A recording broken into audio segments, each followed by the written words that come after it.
Bonjour, bonsoir à tous et à toutes, bienvenue dans cette vidéo où, période de fête oblige, je me suis dit que j'allais faire des vidéos un petit peu hors série. Et là, en l'occurrence, c'est un bon hors série, étant donné qu'on va revenir sur l'année, on va faire un petit rewind, et on va également glisser quelques anecdotes au sujet des différentes choses qui sont sorties ou ne sont pas sorties sur la chaîne.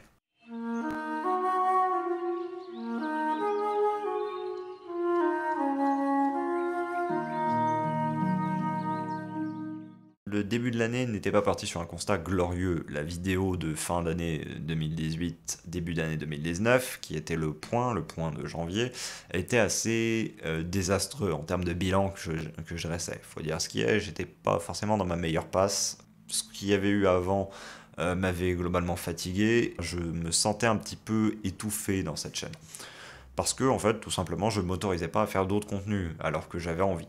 Je sortais ensuite les derniers épisodes de Lutte Fratricide avec Zobek. Parce que, en fait, j'avais tenté de lancer une série annexe, pour ceux qui ne l'avaient pas spécialement compris avec le spécial Noël de l'an dernier, qui était la suite de Lutte Fratricide.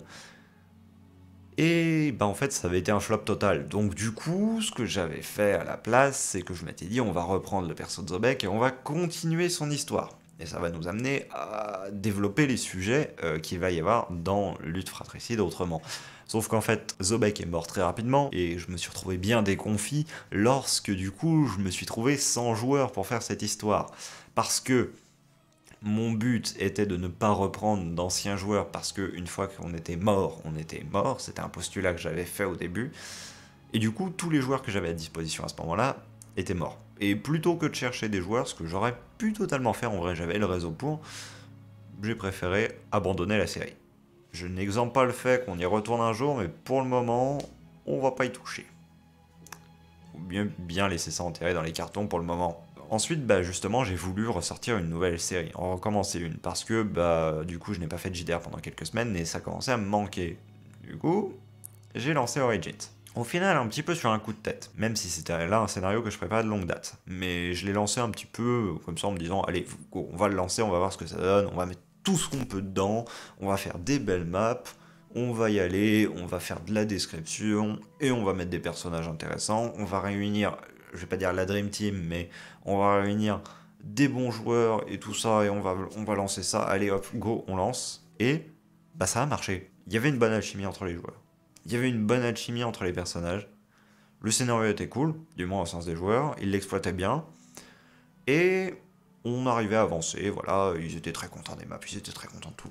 Voilà. On a avancé, on a fait notre bonhomme de chemin avec cette série-là, donc du coup, ça m'a permis vachement de reprendre confiance dans ce que je faisais au niveau des JDR. Étant donné que je m'étais assuré ça, et que j'avais du coup quelque chose de bien rythmé, bien solide, voilà, je me suis permis par ailleurs de faire de temps en temps des séances annexes, des séances qui soient des mémoires, notamment vous en avez vu plusieurs, qui soient extrêmement sympathiques, et qui me permettent de ramener d'autres joueurs que du coup je ne pouvais pas inclure dans Origins, parce que Origins c'était une équipe et c'est tout, pas de guest, on fait juste une équipe, on bourre avec cette équipe là et on fait un gros scénar, qui n'est d'ailleurs toujours pas terminé, je tiens à le préciser. Donc on fait notre petite bonhomme de chemin, je fais mes JDR annexes, et je me dis ce serait bien de sortir des vidéos autre que du JDR sur cette chaîne, parce que justement pour lutter contre ce sentiment d'étouffement que j'avais avant, c'était la meilleure option que j'avais.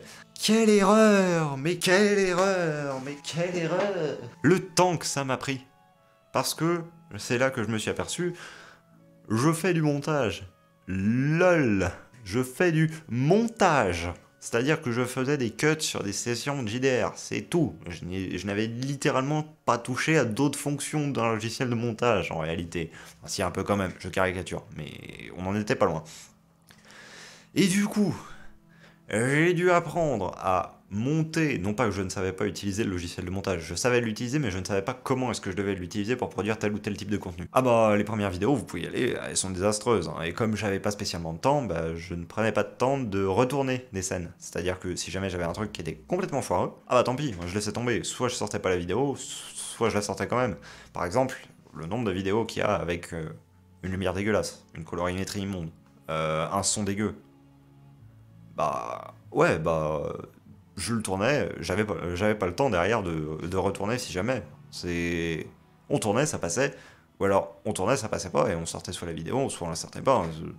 voilà, il n'y avait pas le temps, il fallait bourrer, parce que je m'étais foutu un planning, comme un débile, on va le dire, hein, on va dire ce qui est, de faire 3 vidéos par semaine. Quelle erreur! Mais quelle erreur! Mais quel idiot! Qui s'est dit, je suis en master? J'ai un CAPES à passer, je vais faire 3 vidéos par semaine. Alors que je n'ai jamais fait ça, et que je sais que très bien que je ne pourrais pas le tenir. Et en plus, je vais chercher à prendre de l'avance. Ah! À ce stade, je me désole moi-même, hein, pour le coup. Mais toujours est-il qu'on l'a fait. Et ce fut intense, mais au moins ça a été. Et ça m'a permis de surtout beaucoup me booster pour produire des vidéos.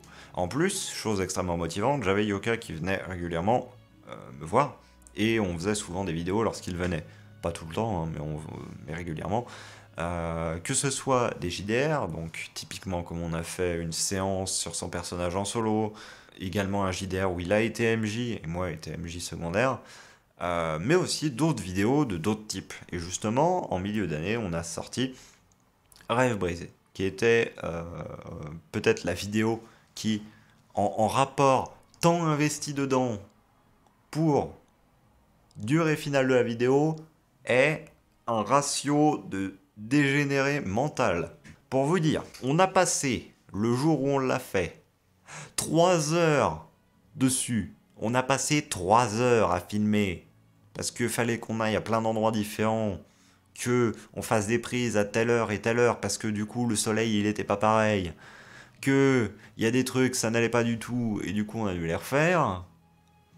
Que, étant donné qu'on était à la bourre et que Yoka, il était en mode, ouais, bah j'ai quand même pas envie de rentrer chez moi à 2 heures du matin, je me suis dit, oh tant pis, on va pas faire l'installation du micro, on va juste utiliser l'audio embarqué du caméscope. Mais quelle erreur! Quelle erreur!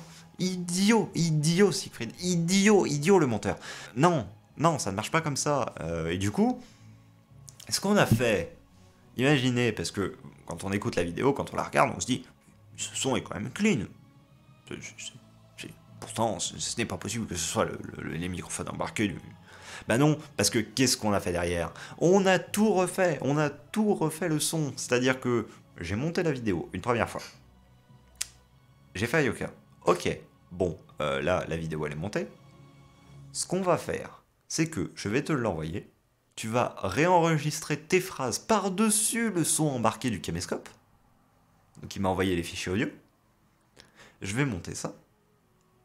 Je l'ai fait. Je vais faire la même chose, ce que j'ai fait aussi. Et ensuite, qu'est-ce qu'on fait? On met le volume de la piste audio à 0, et qu'est-ce qu'on fait? On refait Jean-Michel Bruitage, on refait l'intégralité des bruitages de la vidéo, en utilisant soit des samples qu'on trouve sur internet qui sont dégueulasses, soit en les refaisant nous-mêmes avec un micro, et en allant broyer des trucs, froisser des feuilles, tout ça. Ah! J'ai passé peut-être bien 15 heures sur le montage de ce truc, alors que il y a 4 minutes de vidéo quoi. Mais le résultat est cool. Ça, on peut pas le nier. C'est une vidéo dont j'étais relativement content quand je l'ai sortie. Il n'y a pas trop de faux raccords, il y a un son qui est correct. L'image est pas folle, mais c'était de nuit et tout, donc c'est plutôt normal. Et en plus, on n'était pas dans un environnement qu'on contrôlait totalement. Et ce qu'il faut considérer, c'est qu'on n'était que deux. Hein. Il n'y avait personne pour tenir la caméra. Donc on s'est débrouillé avec un trépied, on se baladait d'un endroit à un autre. Il y avait l'Armada en même temps à Rouen. Et donc du coup, fallait qu'on filme pendant les périodes de creux dans lesquelles il n'y avait pas trop de pétarades en arrière-plan, qu'on dodge les voitures type hôpital, pompiers, tout ça, parce que leur sirène faisait du bruit sur nos enregistrements, qu'il y avait des passants qui passaient, c'est plutôt normal, mais des passants à cause de l'armada justement qui venaient voir, oh là là, regarde, il y a des bateaux là-bas. Bah oui, il y a des bateaux, c'est l'armada, mais tu peux éviter de te passer devant l'angle de la caméra, s'il te plaît. Ah, bah non, ils en sont pas capables, donc du coup, il fallait arrêter sans arrêt, cut l'enregistrement, recommencer l'enregistrement, parce que il y avait quelqu'un qui passait dans le champ, pendant que nous on était en train de faire notre truc. C'est pour ça que ça a pris aussi longtemps, sinon en 1 heure c'était claqué, en vrai. En vrai de vrai, en 1 heure c'était claqué sinon. Mais toujours est-il que, donc du coup, j'ai fait ça, j'ai mis du temps à la sortir et c'est plutôt normal, mais ce n'était pas grave parce que j'avais du temps. Parce qu'en fait, ça a été tourné fin mai pour sortir fin août comme c'était prévu. Parce que le but, c'était ensuite de sortir la deuxième vidéo juste après, qui était son opposé, qui était le choix. Et là aussi, on a des anecdotes croustillantes, hein, concrètement. C'est pas l'Armada, mais on en était pas loin. Bon, le choix, le concept, c'était que c'était une fois que je sois arrivé dans mon nouvel appart, je fasse une seconde vidéo qui soit avec quelqu'un, du coup, qui soit sur place, et que cette vidéo, on la fasse un peu corrélée à... Enfin, qu'on la mette en opposition en termes de construction à la première, et que, en gros, on ait des réponses à la première dans la deuxième. Le montage est beaucoup plus dégueulasse, le son est plus dégueulasse, il y a plein de faux raccords, faut dire ce qui est. La vidéo reste cool, mais ça a été laborieux as fuck. Comment expliquer? Ce qui s'est passé, je me pointe donc le matin, prêt à faire les vidéos, voilà. On a plusieurs vidéos à faire dans la journée. On s'était mis un total de 5 vidéos à faire dans la journée. On en a fait même pas 2 au final. Mais le truc c'est que j'avais dit, ça va être un timing serré, faut qu'on prenne ça au sérieux, faudra pas qu'on prenne de retard, ça. Et faudra qu'on soit prêt. Alors il s'avère que j'étais prêt, j'avais mes scripts, j'avais tout ça, voilà. Sauf qu'ils n'avaient pas vu à l'avance la quantité de travail que ça allait représenter. Ils me disaient tout le temps, bon tu sais ça prend pas tant de temps que ça un film, mais oh c'est pas si dur, oh. Mais ils n'avaient jamais tenu une caméra et ils savaient pas que, genre quand tu fais du court métrage, tu refais 5 prises, tu retentes des angles, voilà, le temps que tu changes la caméra, que tu déplaces le trépied d'un point à un autre, que tu remettes l'éclairage, tout ça, ça prend 3 plombes.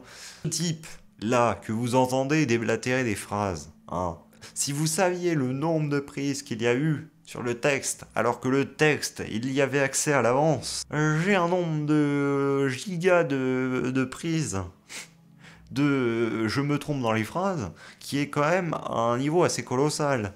Donc du coup, ça a été les enfers pour faire ça. Et l'anecdote, la véritable de ça, qu'il faut en tirer, c'est que la vidéo, celle-là, le choix, normalement il y avait une autre vidéo qui était censée sortir sur sa chaîne, qui devait pop avant. Et donc en fait, j'attendais qu'il sorte cette vidéo-là pour pouvoir, moi, sortir la mienne. Et je le relançais régulièrement, je lui disais, le montage,